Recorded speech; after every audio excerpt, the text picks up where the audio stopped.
Assalamualaikum. Hi, we are from group EH2208M. We're presenting about the production of 60,000 metric ton of bioethanol per year from sugarcane veggies. So, in this video, we will be presenting about the process control and instrumentation, the equipment design, the economic analysis, and also the plant safety and layout. Before we get started, my name is Nurul Ashikin and I will present the plant overview. First, the process background. The plant capacity is to produce 60,000 metric ton of bioethanol per year. The raw material needed is the sugarcane bagasse, yeast, sulfuric acid, cellulose, calcium hydroxide, and also water. The major process in this production of bioethanol starting with the acid pretreatment, enzymatic hydrolysis, neutralization, fermentation, and lastly is the distillation of bioethanol. Next is the site location. Our plant site location was selected at the Tapo Industrial Estate, which is in Thailand, and the land size is around 25 hectares. The criteria in choosing this site location is based on the raw material supply, the transportation facilities, the availability of the utilities, is the suitable land available, the pricing, the labor, and also environmental aspect. Hi, I am Ikmar Ramlan. Since we are already clear with the basic process flow of this bioethanol plant, we shall proceed with the process control and instrumentation part. In order for us to maintain the product quality, to maintain the production rate, and to prevent any undesired incidents such as injuries and also equipment damage, process control and instrumentation plays a very important role in any processing plant by controlling the important variables like pressure, temperature, flow, level, and also pH. Right here, we can see the basic concept of process control. So it's starting with process. Let's take for example flow. So the sensor are going to detect the flow rate of the process fluid, and then it's going to transfer the electrical signal to transmitter and then to the controller. And at this controller, it's going to adjust the undesired flow rate, and it's going to control and transferring the electrical signal to transducer. And then these transducers are going to convert the electrical signal to be a pneumatic signal for the control valve to take action. Let's take one example in this bioethanol plant for the application of control system. So as we can see for stream 22 and stream 21, they are using ratio control strategy, which is going to control the inlet flow for both streams entering the reactor and this fermenter. And then the set point are set to be as stated here. And then in order for it to control the temperature of this fermenter, feedback control system are used in order for it to maintain the temperature at 35 degrees C. For a heat exchanger E103, it's using cascade control strategy by using two control loops, which is temperature control as the outer loop and flow control as the inner loop. This cascade control strategy is used for the purpose of maintaining the temperature of stream 32 to be at 68 degrees C. Other major equipments in this bioethanol plant are also using the same basic concept of control system like enzymatic reactor, neutralization reactor, and also distillation column, which leading to this finalized overall process and instrumentation diagram, or also called SPNID. Assalamualaikum and good morning. My name is Maisara binti Shamsuddin and I am going to present the design of R102 enzymatic reactor. The function of this reactor is to convert cellulose into fermentable sugar, which is glucose, with the help of cellulase enzyme. The reactor used is continuous stirred tank reactor. A few assumptions are made in order to design this reactor, which are the volume of the reactor is kept constant and only the hydrolysis of the cellulose involved in the reaction. Next, the calculated volume of the vessel represents 75% of the total volume occupied by the process fluid in the reactor. And it is assumed that 90% of the cellulose are converted into glucose at the end of the process. The table shows the chemical design of the reactor, where the volume calculated is 140 meter cube with a diameter of 3.9 meter and height of 7.8 meter. For mechanical part, the values are summarized in this table. The material used for this reactor is stainless steel 316 with the ellipsoidal head and allowable design stress of 150 Newton per millimeter squared. The total weight of this reactor is 168.80 kilonewton. This slide shows the technical drawing of R102 enzymatic reactor. Okay, Assalamualaikum warahmatullahi wabarakatuh. My name is Anis Nuranisha binti Shamsuddin, and I will proceed with the next equipment design, which is CSTR for neutralization R103.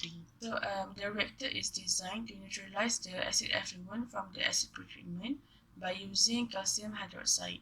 Okay, so here shows the operating conditions for the CSTR. Okay, so CSTR is chosen to be the neutralization reactor due to its excellent in mixing operation for this reaction. Next is the chemical design of the reactor. Before calculating the chemical design, we need to do some assumptions. Okay, firstly, we need to assume that 99.9% of the neutralization reaction occur in the CSTR. Next, based on the journal, the resident time for this reaction is 10 hours. Okay, the third assumption is actually the calculated volume by the resident time formula is only represent 75 to 80% of the total volume. Thus, we need to divide the calculated volume by the 75% to get the total volume of the reactor. Okay, from the table, we can see that the volume of the reactor obtained is 100 meter cube with a 10.5 meter of height and 3.5 meter of diameter.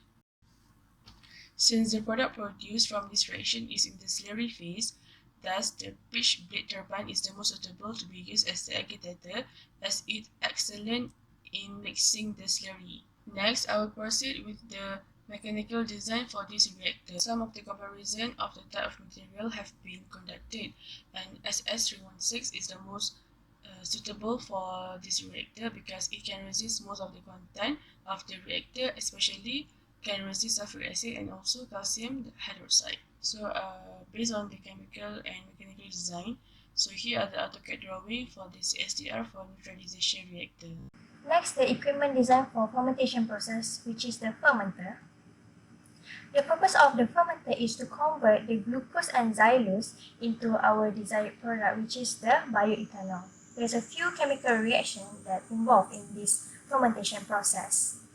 At the PFD of the fermenter, the stream 21 consists of the xylose and the glucose enter the fermenter, and the yeast will enter the fermenter at the stream 22. The fermentation takes place at the temperature of 35 degrees Celsius and 1.3 bar, and the desired product, which is the bioethanol, will be produced and exiting at the bottom stream, and the side product, such as the carbon dioxide and oxygen, will be exiting at the stream 24. Next is the chemical design. There is a few assumptions to be made in this process. The operation in the batch mode, 75% of the design volume is as a working volume, and the total batch time is assumed to be 30 hours.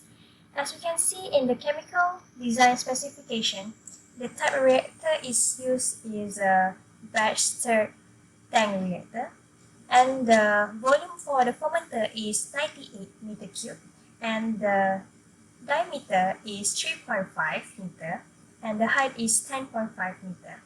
For the agitator, flat disc blade turbine will be used, and the jacket will be used as a half pipe coil.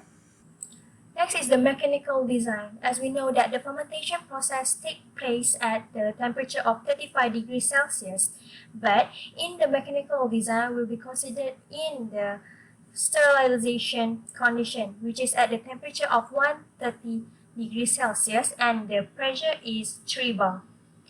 It is important about the design temperature and design pressure, which is it is related to the stress. And the material used for the fermenter is the stainless steel, as it will withstand the chemical reaction and also the component itself. The maximum tensile strength is 510 and the allowable design stress is 130. The total weight of the vessel is around 200 kilonewton and the insulation used is mineral wool.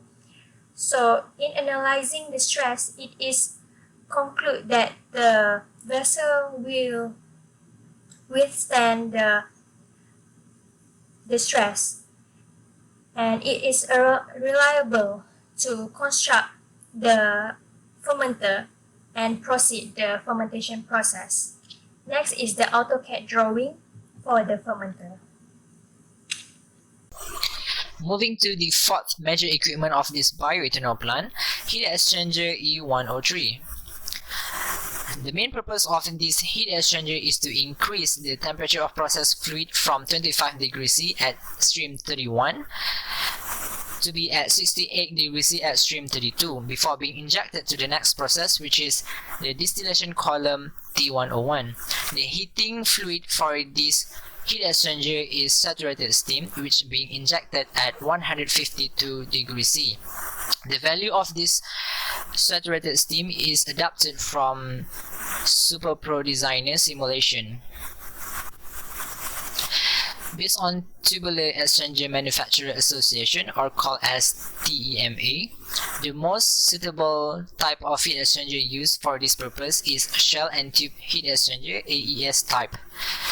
This is due to ease of maintenance and also suitability to handle volatile fluids.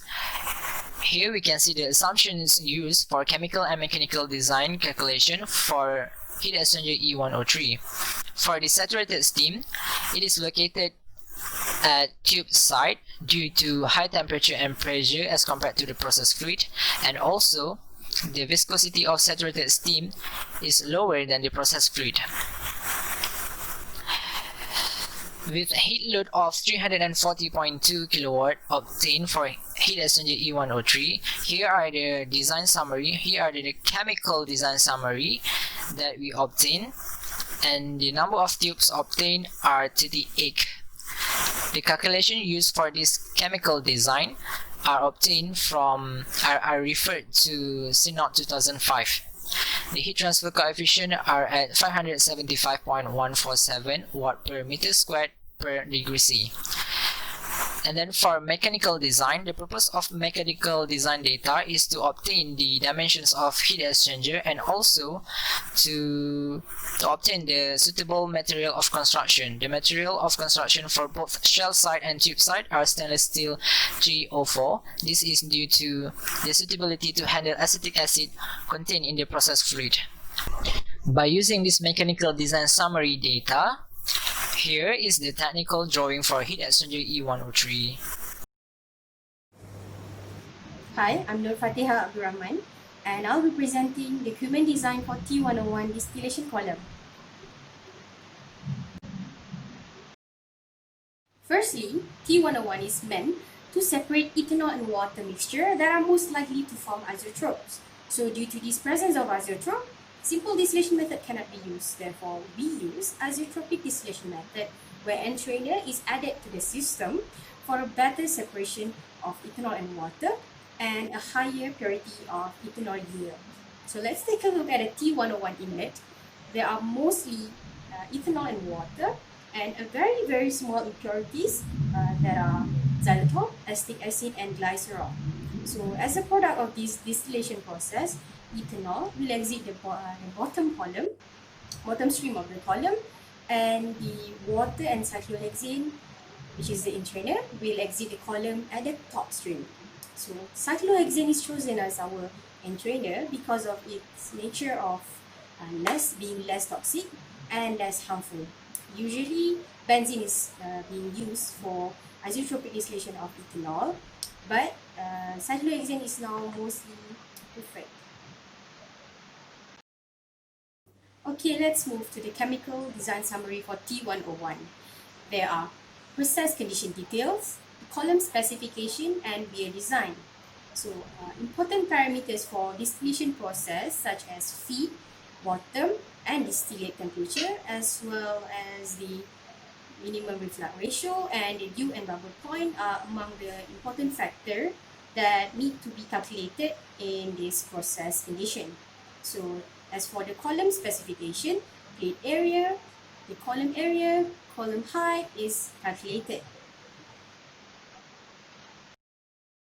Now that we are done with the chemical part of T101, now the slide is showing the mechanical design summary for T101. So it highlights the mechanical design specification, the load of T101, stresses analysis, and the skirt design. So here, material of construction, insulation material are calculated and selected in this mechanical part. Total weight load is also calculated alongside the stresses analysis and the skirt design for the column. Lastly, let's take a look at the T101 technical drawing that I've drawn. It is drawn using the AutoCAD software, and we can clearly see the top view, side and front view, and the table that I have attached here is the table of the column design specification details. Next, for the economic analysis, the plant is expected to have 20 years with 4 years under construction. In the calculation, each US dollar represents 4 ringgit 9 cents and 30.07 baht. The purchase cost estimation is made based on the CEPCI of base year 2001 and the present year 2020 with 397 and 595 respectively. The total capital investment made by the company is approximately $99 million, and around $86 million is the cost of manufacturing of the product. The plant is estimated to make almost 16 million profit annually and 11 million profit after tax. The selling price of the bioethanol produced is $0.59 per liter. Figure shows the discounted cash flow of the project, and from this it shows the payback period of the project is approximately 5 years, and the calculated rate of return of investment is 0.15. Now we are on the chapter Plant Safety and Layout. I will explain on plant safety. So this chapter works mainly on the hazard identification, HAZOP, HIREC, plant layout, and also the emergency response plan. Now let me elaborate more on HAZOP, or Hazard and Operability Study. So this HAZOP serves few purposes, which are firstly to identify any potential hazard existence within the system or the surroundings. Next, it is to identify and elaborate more on any problem that might arise and imposes harm or danger to the surrounding or the employees. And lastly, it is actually meant to promote safety work culture and safety awareness by preventing faulty at the first place. So the flowchart here that I have attached is the HAZOP procedure as a reference on how HAZOP is being made. For a clear idea, this is the HAZOP done on T101 distillation column. Guide words such as no, more, or less are used to indicate the situation. For example, if there is no flow inside the column, the possible causes, possible consequences, and required action will be explained and elaborated more. Hazard identification, risk assessment and risk control, or HIREC, is another preventive measure that is included as a plant safety precaution, and it exists with a few different steps. It starts with the classification of work activities and ended with implementation.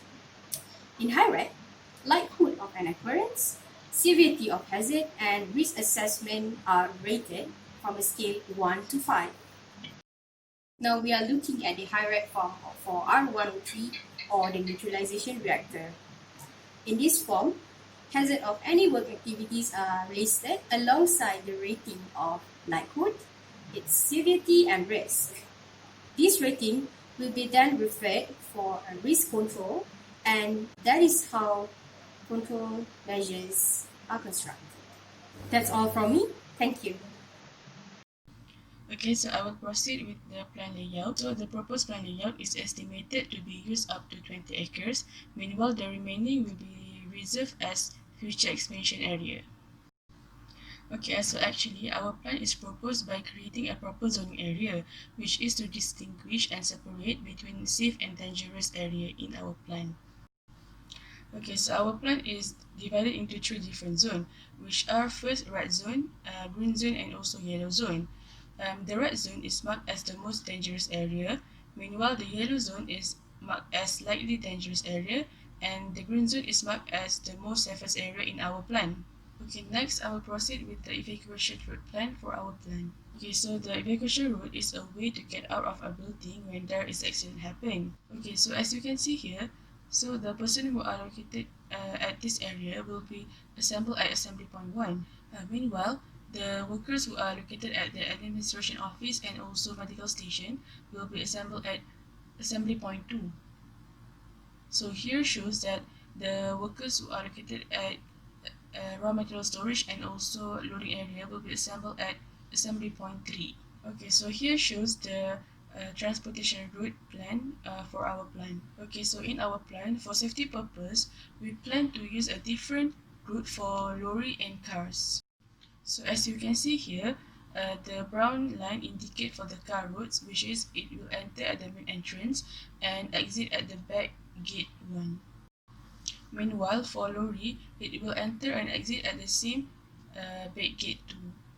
Except for the case for transportation waste, which is the lorry will enter at the back gate 2 and exit at back gate 1. Okay, this is because it is more safer to let the lorry to exit at the back gate 1, as the location of the wastewater holding area and the waste storage are near at the back gate 1. Other than that, it will avoid from crossing the one-way route. Okay, so here are the 3D plan layout for our plan. Okay, next I will proceed with the emergency response plan. Okay, so here are the general procedure if the fire and explosion happen in our plan. Firstly, the nearest fire alarm need to be activated by anyone who at the dangerous area. Next, before using the evacuation route, we need to ensure that the evacuation route is safe to be used. Next, we need to immediately evacuate the building by the nearest safe exit to the assembly point area and avoid using elevators. Then we need to report to the shift commander during head counting conducted at the assembly area. Okay, lastly, do not return to the evacuated area unless told by the authorized personnel. So I think that's all from me and Fatiha. Thank you very much.